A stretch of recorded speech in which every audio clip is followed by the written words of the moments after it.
Welcome to this third episode of Unadulterated Love. I'm Colin Coward, a contemplative activist priest. 2 weeks ago I sat in the public gallery at Church House, Westminster in London to observe the first day of the General Synod debate on the House of Bishops' motion following the completion of the Living in Love and Faith process. The debate continued the next morning, lasting 8 hours in total.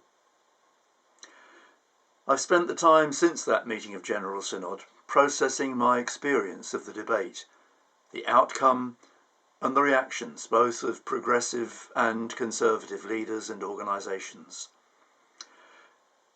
I began to realise that I am being seen, we, progressives, seeking justice and equality, are being seen by conservatives as unhealthy agents, contaminating the Church.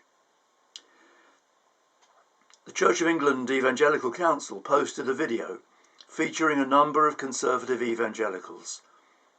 They are arguing, it seems to me, for a new tribal enclosure, a protected space for them in the Church of England, where they can be protected from contamination by people like me, from LGBTQIA+ people in general, married, lesbian and gay couples in particular, and those who agree to bless and marry same-sex couples in their churches. If the proposed enclosure for those opposed to equal marriage were to be accepted, this new, protected, anti-contamination enclosure would be added to the existing tribal enclosure for misogynists, for those priests and people opposed to the ordination of women. The Church would then have two separate enclosures for people who do not wish to be contaminated, those opposed to the ordination of women and those opposed to the marriage of lesbian and gay couples. Both categories are perceived to be contaminants to the purity of God's creation, as revealed, so they say, in the Bible. More recently, the Global South Fellowship of Anglican Churches issued a statement about the Church of England's decision to recognise same-sex unions. They also require an uncontaminated space in which to operate, free from those nasty contaminated married gays. They see themselves as called to be a holy remnant. This calling does not allow them to be in communion with those provinces that have departed from the historic faith. We, they say, have taken the path of false teaching. They will no longer recognise the Archbishop of Canterbury, Justin Welby, as the first among equals, leader of the global Anglican Communion. These GSFA primates will work to provide oversight to Orthodox dioceses and networks of Anglican churches to ensure that the faithful who find themselves in revisionist territory receive uncontaminated pastoral oversight, guidance and care.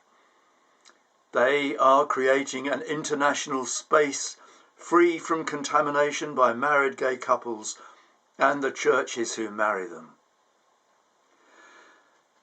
The more the homophobic Anglican primates, bishops and leaders pontificate about the unbiblical horrors of equal marriage, the more LGBTQIA+ Africans are targeted within their churches and societies, abused from the pulpit, physically and emotionally attacked, denounced, humiliated, arrested, imprisoned, and at the most extreme, murdered.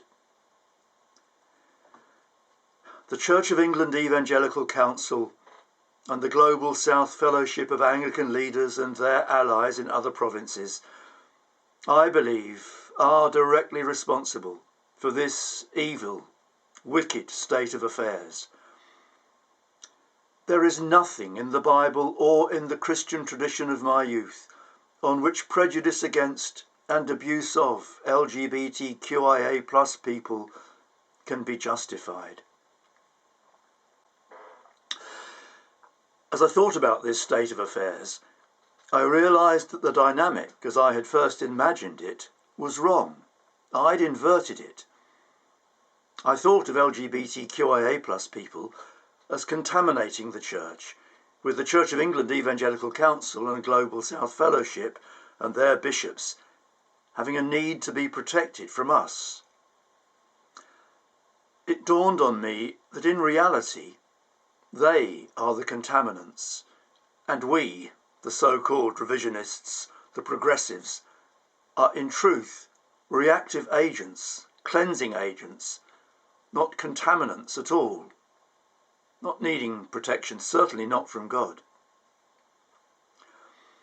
We are actually the active ingredients necessary to cleanse the Church from those advocating misogyny, homophobia, transphobia and racism, those who are fueling the systemic prejudice and abuse that is contaminating the Christian Church.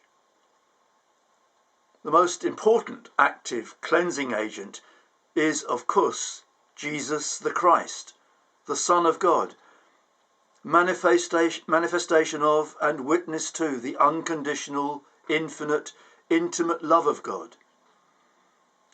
Jesus was indeed the active agent of transformational energy and love in his living and dying. In earlier periods of my life, this was the Jesus I knew and experienced. Tragically, scandalously, Jesus' presence and energy as the transformational agent of life in all its fullness is now being actively suppressed by those who claim to be his orthodox followers and practitioners. These extremes of prejudice against women and LGBTQIA+ people present in today's church were not present in the 50s, 60s, 70s and 80s of the last century. But as society moved in one direction, towards the recognition of prejudice and abuse and need for equality in law, the Anglican Church and Communion has moved in two different directions. Some have moved in this same social direction, towards justice, equality and full inclusion, while others have moved towards prejudice and the creation of separate enclaves.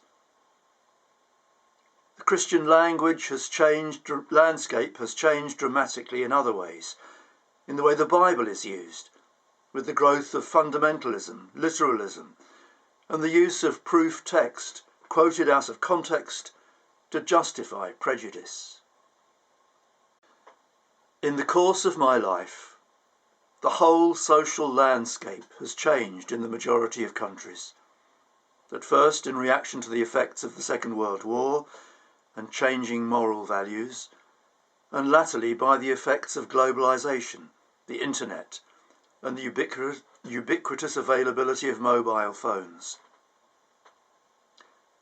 In the last 4 decades, the landscape has changed totally for LGBTQIA+ people, initially for the worst in response to the AIDS pandemic, and subsequently transformed thanks to the evolution of the gay pride movement and mass communication. And in my lifetime, the landscape of Christianity has changed, from the visionary new awareness and prophetic visionary insights of the 20th century to the backlash growing in intensity from the 1990s onwards. The church has become an almost intolerable place for me now, as a person with deep, passionate, spiritual, contemplative activist roots. Where once the culture was open, generous, energised and progressive, it has become increasingly intolerant, conflicted, unhealthy. For those like me who have endured this from the inside, the only hope for the protection of my personal spiritual health has been to leave and seek nourishment from other sources. Sources that are not actually other, but the sources of the divine other, the mystery, the sheer beauty of love and goodness, available from an infinite variety of sources in creation, but tragically, not necessarily from a church near you. The church has become repellent to those it wishes to attract and evangelize and convert. Convert to what? To ignorance, prejudice and discrimination? Misogynistic, homophobic, transphobic prejudice turns God into a tyrant, not the God of Jesus the Christ, the God of deepest compassion and unadulterated, unconditional love. Jesus often taught in the freedom of the outdoors, in the open air, in open spaces. And when teaching indoors, he was mostly to be found either with those considered undesirable by the establishment or in conflict with the establishment. What on earth did his disciples make of this? Well, we know what they made of it from what happened after his death, from their experience afterwards, and from what they wrote afterwards, and what they shared with others. I wonder what today's seekers make